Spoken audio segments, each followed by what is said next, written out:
مين فينا ما عندوش شغف يبدأ في مجال الذكاء الصناعي، سواء من باب الشغف أو إنك تفهم حتى هو إزاي بيشتغل، أو حتى لو عايز تلاقي وظيفة في المجال ده. عشان كده أنا بدأت السلسلة دي وسميتها سلسلة تعلم الذكاء الصناعي، عشان نفهم سوا إزاي نقدر نبني موديل ذكاء صناعي بنفسنا. ولأن الموضوع كان معقد على ناس كتير، قررت أبسطه على قد ما أقدر في السلسلة دي. وفي حكاية النهاردة هنعرف إزاي نقدر نعمل موديل ذكاء صناعي يقدر يتنبئ بالأشياء. بس قبل ما نبدأ لازم أأكد عليك إني مش عايزك تقلق لو ما عندكش خبرة في الرياضة، لأنك برضو تقدر تدخل المجال ده من غيرها، لأن الكمبيوتر هو اللي هيقوم بالدنيا دي كلها. أول حاجة تعالوا نعرف إزاي نقدر نبني موديل ذكاء صناعي يقدر يتوقع الأشياء بس من غير كمبيوتر الأول. يعني على الورق هنجهز البيانات اللي هنشتغل عليها، ولنفترض إني ببيع بيوت وعايز موديل ذكاء صناعي يتنبئ بأسعار البيوت لما تديله المساحة. لو جيت على محور الإحداثيات ومثلت البيانات دي بنقاط على المحور ده، حاول بعد كده ترسم خط يمر بالنقط دي. انت كده بكل فخر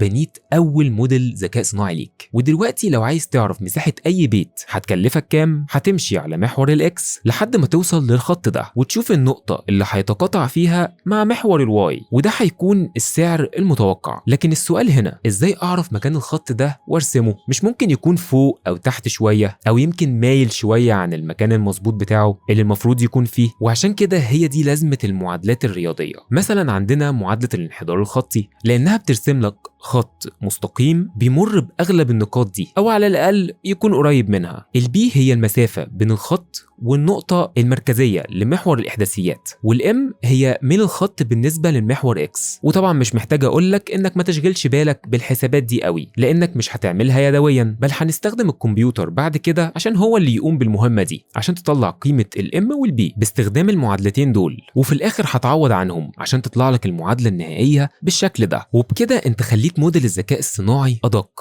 لأن الخط ده بقى في أفضل مكان بيمر بمعظم النقط اللي عندك. وأخيرا هات أي مساحة بيت وحطها مكان الإكس في المعادلة، هتديك السعر المتوقع. تعالوا نعرف بقى إزاي نقدر نعمل ده بالكمبيوتر. أول حاجة تأكد إنك مسطب بايثون على جهازك، وبعدين نجهز البيانات، ولنفترض إن بياناتك هي أسعار البيوت ومساحتها. بعد كده هتختار معادلة الانحدار الخطي، وبيجي دور تدريب الموديل. بعد التدريب هنستخدم الموديل ده علشان نتوقع أسعار البيوت. هنجهز بيانات عن مساحة البيوت واللي عايزين نتوقع سعرها، وده باستخدام معادلة تانية واللي هتديك قيمة واحدة فقط للبيانات اللي انت مدخلها، وده هيكون السعر المتوقع. كمان هنستخدم مكتبة تانية عشان نعرض رسم بياني للخط اللي بترسمه المعادلة دي، وأي نقطة على الخط ده هتقدر من خلاله تحدد سعر البيت بسهولة. طب ازاي أقدر أتعامل مع بيانات أكبر شوية، يعني مش متغيرين فقط؟ لأن في الواقع في عوامل تانية كتير، زي حالة البيت مثلا بتأثر على السعر برضو، وبالتالي ممكن العوامل تبقى 3 4 أو حاجات تانية كتير جدا. برضو هنستخدم نفس المعادلة، بس الحسابات هتبقى معقدة شوية، وساعتها مش هتقدر تعمل كل ده يدويا، لأن المعادلة هتكون كالآتي. ومش عايزك تستغرب من الW أو الأوزان، احنا اتكلمنا عنها في الحكاية اللي فاتت. وبالمختصر الأوزان دي بتحدد للموديل قد إيه كل خاصية مهمة والموديل المفروض يركز عليها. يعني مثلا لو مساحة البيت هي أهم حاجة عشان تقدر تحدد سعر البيت، هتلاقي الوزن بتاعها أكبر من الأوزان التانية. وبدل عمليات الجمع الكتير دي نقدر بكل بساطة نستخدم نفس المعادلة برضو، وهنستخدم المصفوفات أو ماتريكس. وبرضو مش عايزك تشيل همها خالص دلوقتي، لأن الكمبيوتر هو اللي هيقوم بكل الحسابات دي. نروح تاني للكمبيوتر ونعرف إزاي نقدر نبني موديل بيتوقع بقيمة بناء على أكتر من متغير المرة دي. وشكل الخط هيبقى عامل إزاي لو مثلنا النقاط دي على رسم بياني؟ ممكن يبقى عامل إزاي؟ أول حاجة هنحتاج المكتبة دي علشان الحسابات الخاصة بالمصفوفات، وكمان هنحتاج مكتبتين تانيين علشان نرسم النتيجة دي على محور الإحداثيات. وبالتالي تقدر تشوف الرسم ده قدامك وتقدر تحكم إذا كان الموديل ده هيديك توقعات صح ولا في شنك. وهنستخدم معادلة الانحدار الخطي عشان ندرب الموديل، وبعد كده بقى يجي دور